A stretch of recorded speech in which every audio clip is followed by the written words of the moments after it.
China जो इस वक्त दुनिया की सेकंड बड़ी सुपर पावर है, उसकी 6 वॉरशिप इस वक्त मिडिल ईस्ट के अंदर डिप्लॉयड है। ऐसे लगता है जो इसराइल का क्राइसिस है दुनिया को वर्ल्ड वॉर 3 की तरफ धकेल रहा है। चाइना की नेवी मिडिल ईस्ट के अंदर क्या कर रही है इस वक्त, ये बहुत बड़ा क्वेश्चन है। इसकी जो कंफर्मेशन है, साउथ चाइना मॉर्निंग पोस्ट जो चाइना का लीडिंग अखबार है, उसने कहा है कि जो चाइना की 6 वॉरशिप है वो मिडिल ईस्ट के अंदर स्टेशनड है, डिप्लॉयड है।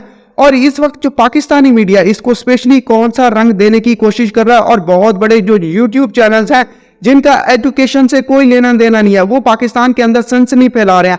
आपको इंफॉर्मेशन देंगे कि चाइनीज नेवी इस वक्त मिडिल ईस्ट के अंदर क्या कर रही है, क्या ट्रुथ है, क्या सच्चाई है, उसी के बारे में डिटेल से डिस्कस करेंगे। ऐसी इंफॉर्मेशन आपको कहीं नहीं मिलने वाली, और वीडियो को लाजमी पूरा देखें। आपको बताएंगे क्या इस वक्त चाइना जो है दुनिया की सेकंड सुपर पावर है, उसकी जो इकॉनमी है अमेरिका के बाद आती है, क्या वो पैलेस्टाइन जो फलस्तीन के अंदर जो सूरत हाल है उनकी मदद करने के लिए आ रहा है, क्या इसराइलियों को वो धमकी दे रहा है, इसी के बारे में आपको इंफॉर्मेशन मिलेगी। जो वारशिप है इस वक्त चाइना के मिडिल ईस्ट के अंदर तो डिप्लॉयड है। आपको पता है इसराइल और हमास की वार कंटिन्यूस एस्केलेट हो रही है, इसको अप्रोक्सीमेटली 3rd वीक चल रहा है। ये वार खत्म होने का नाम ही नहीं ले रही, और ना इसमें कोई ठंडक पैदा हो रही है। चाइना ने इस सूरत हाल के अंदर मिडिल ईस्ट के अंदर जो अपनी शिप्स डिप्लॉयड की है, इसको इंटरनेशनल मीडिया स्पेशली जो इंडियन मीडिया है वो गलत रंग देने की कोशिश कर रहा है। इस वक्त इंडिया कह रहा है कि दुनिया है वो कंट्रीज की साइड ले रही है, कुछ अमेरिका की साइड ले रही है, कुछ बाकी जो मुस्लिम स्टेट्स हैं उनकी साइड ले रही है, लेकिन रियलिटी ये नहीं है। चाइना यहाँ पर ये नहीं कर रहा। सबसे पहले आप इन जो नेवी शिप्स का है वो नाम देखें, 44th naval escort task force का। आपको बता दूं जो एस्कोर्ट टास्क फोर्स है उनका काम क्या होता है, जो चीजें हैं उनकी जो तरसील है, उनकी जो ट्रांसपोर्टेशन है वो बाहिफाजत अमनो अमान से एक जगह से दूसरी जगह करना है। लेट्स सपोज चाहे वो शिपिंग हो सकती है, या फिर वो नेवी के लोग हो सकते हैं, या फिर वो पैसेंजर्स हो सकते हैं, कुछ भी हो सकता है। ये इस वक्त चाइना की liberation army, people's liberation army of China की जो ईस्टर्न थिएटर कमांड है, जिसका स्पेशली जो काम है ताइवान की सूरत हाल को हैंडल करना, ताइवान के अंदर लोगों को एस्कोर्ट करना, अपने जो फौजी पर्सनल्स हैं उनको एस्कोर्ट करना। ये पहले ओमान के अंदर थी, अपने रूटीन ऑपरेशन के हवाले से अपने जो मिशन है ओमान के अंदर कर रही थी। लेकिन ओमान मस्कत जो है इस वक्त ओमान का कैपिटल है, उसको छोड़ने के बाद अनस्पेसिफाइड जो लोकेशन है वहां पर चली गई। ओमानी जो इस वक्त नेवी है उसके साथ उन्होंने ऑपरेशंस किए, उनके साथ मिशंस किए, एक्सरसाइजेस की, लेकिन उसके बाद अनस्पेसिफाइड जो लोकेशन है वहां पर चली गई।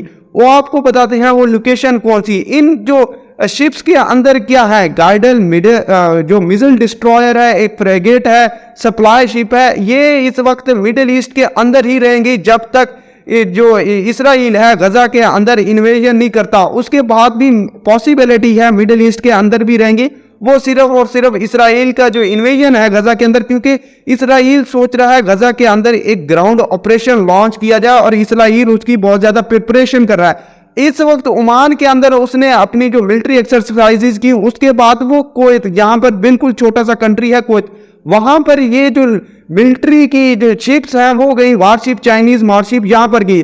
और जो इंटरनेशनल मीडिया है वो इसको गलत रंग दे रहा है। जो इंडिया स्पेशली कह रहा है कि जो चाइना है उसने साइड ले रही है, मुस्लिम्स की साइड ले रही है। आपको बता दूं चाइना डायरेक्टली किसी की वार में इन्वॉल्व नहीं करता, चाहे वो पाकिस्तान हो या कोई और कंट्री हो। चाइना हमेशा कैलकुलेटिव मेजर्स लेता है, कैलकुलेटिव रिस्क लेता है, वो कैलकुलेट करता है इसमें फायदा मेरा होगा, नुकसान कितना होगा। इस वक्त कुवैत के अंदर चाइना की एस्कोर्ट टास्क फोर्स है, उसका काम क्या है, लोगों को निकालना, अपने फौजियों को निकालना। इस वक्त आप देखें ये जो गजा है यहाँ पर सूरत हाल खराब है। दूसरी चीज देखिए इसका मिशन क्या है, गल्फ और ईडन के अंदर भी, सोमालिया के अंदर भी 6 मंथ पहले रही, और इसका काम था एस्कोर्ट करना, जो शिपिंग है उनको करना। ये है रियलिटी, ये है गल्फ ऑफ ईडन। यहाँ पर सूडान की भी सूरत हाल खराब रही। यहाँ पर बहुत सारे जो पाकिस्तानी है सूडान से, इसी जो फ्राइगेट्स, इन्हीं डिस्ट्रॉयर ने पाकिस्तानी और चाइनीज को निकाला, उनको एस्कोर्ट किया, सऊदी अरेबिया ट्रांसफर किया। ये थी असल में रियलिटी जो इस वक्त दुनिया है वो गलत दिखाना चाह रही है। और इस वक्त जो चाइना का स्टांस है इसराइल और हमास की बात से, इसराइल और हमास कह रहा है 2 स्टेट सोल्यूशन करो, वो भी पीसफुली। पीस चाहता है चाइना, चाइना नहीं चाहता कि वर्ल्ड वॉर 3 स्टार्ट हो, क्योंकि अगर let's suppose world war 3 start हो जाती है तो जो चाइना की इकोनॉमी है वो नीचे आएगी, चाइना को नुकसान पहुंचेगा, दुनिया की जो इकोनॉमी है वो स्टॉप हो जाएगी, क्योंकि बहुत सारे कंट्रीज इसमें झोंक चुके होंगे अपना जो एमिनेशन है, अपनी जो इकोनॉमी है, और नुकसान सिर्फ और सिर्फ इसराइल और हमास की वार में जाता है कि चाइना के स्पेशली जो जी जिनपिंग है उसी ने यही कहा कि इस वार के अंदर हम पीस चाहते हैं और कुछ नहीं है। और मिडिल ईस्ट के अंदर जो मिलिट्री है वो बहुत ज्यादा है, यूएसए की जो मिलिट्री है वो मिडिल ईस्ट के अंदर ऑलरेडी बहुत ज्यादा है। इसको आप बताता हूं, चाइना की जो डिप्लॉयमेंट है वो बहुत बाद में आई है।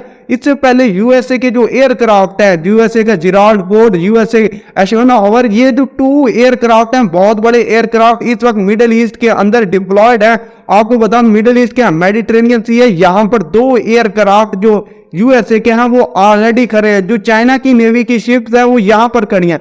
क्या डायरेक्टली चाइना यूएसए को थ्रेटन करना है? उसका आंसर है नो, कभी भी नहीं। इस वक्त जो अमेरिका की 2 बड़े एयरक्राफ्ट कैरियर है उसके ऊपर बहुत ज्यादा जो शिप्स होती हैं, बहुत ज्यादा प्लेन्स होते हैं, वो होते हैं जो एयर स्ट्राइक करते हैं। क्या चाइना की नेवी के 6 वारशिप खड़े होंगे 2 पावरफुल एयरक्राफ्ट कैरियर के सामने? बिल्कुल नहीं। और बहुत सारे जो यूएसए के F-16 और F-15 जो एयरक्राफ्ट हैं वो बाकी कंट्रीज के अंदर डिप्लॉयड है, जैसे कि सऊदी अरेबिया के अंदर बेसिस होगी, इराक के अंदर बेसिस होगी, सीरिया के अंदर बेसिस होगी।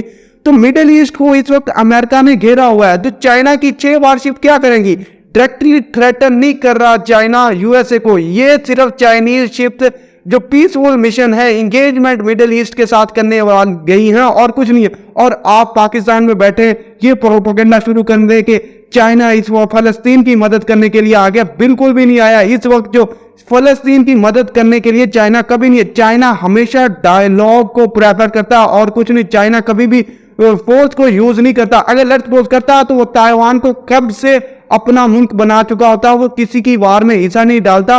और हमें इस वक्त चाइना की सपोर्ट क्या चाहिए? हमें मिलिट्री सपोर्ट नहीं चाहिए। पाकिस्तान भी मिडिल ईस्ट की, यमन की, बाकी कंट्री जो है वो सपोर्ट कर सकते हैं मिलिट्री। हमें चाहिए चाइना से डिप्लोमेटिक सपोर्ट और कुछ नहीं।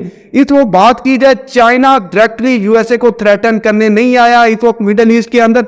और इस वक्त अगर लेट्स सपोज जो मिलिट्री प्रेजेंस है वो कंटिन्यूस बढ़ रही है मिडिल ईस्ट के अंदर, तो ऐसा लगता है जो इसराइल की जो वार है वो ऑल आउट वार हो रही, बहुत ज्यादा वार फैल जाएगी। लेकिन ये नहीं होने वाला।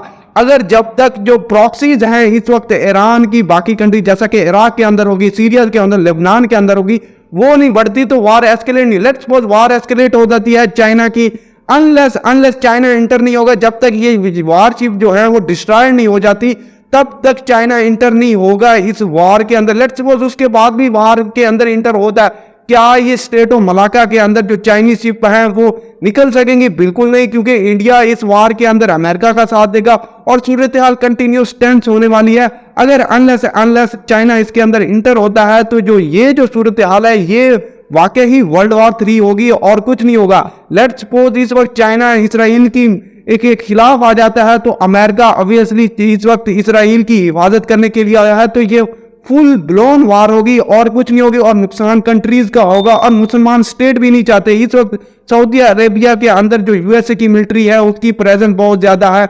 अगर करना है तो यमन, यहाँ पर जो गल्फ ऑफ एडन है उसका भी ब्लॉकेट कर सकता है। यहाँ पर जो शिप्स है, दुनिया की जो ट्रेड है, इंटरनेशनल ट्रेड यहाँ से होती है, स्वेज कैनाल की इंपोर्टेंस खत्म हो जाएगी तो हम इकोनॉमिक गेन करके पॉलिटिकल गेन हासिल कर सकते हैं। जो ये कंट्रीज हैं Saudi Arabia, Qatar, UAE, Iran, Iraq, ये जो यूएसए को जो ऑयल की सप्लाई है वो बंद कर सकते हैं। ये है इसका हाल। मैं सिर्फ ये नहीं कह रहा कि इस वक्त सिर्फ चाइना ही मदद करने के लिए आएगा, चाइना कभी भी मदद करने के लिए आएगा। पाकिस्तान को कुछ करना चाहिए, सोचना चाहिए। ये हमारी जंग है, मुसलमानों की जंग है। ये जो पैलेस्टाइन और इसराइल की वार है, ये इसराइल और मुस्लिम की वार है। ये इसराइल और हमास की वार नहीं, ये इसराइल और मुस्लिम्स की वार है। आप इसके बारे में क्या कहते हैं वीडियो में लाजमी अपना कमेंट बॉक्स में अपना ओपिनियन बताएगा और वीडियो को लाजमी लाइक करेगा। हमारे साथ जुड़े रहे की watching, stay tuned with us. may Allah bless you। Allah Hafiz.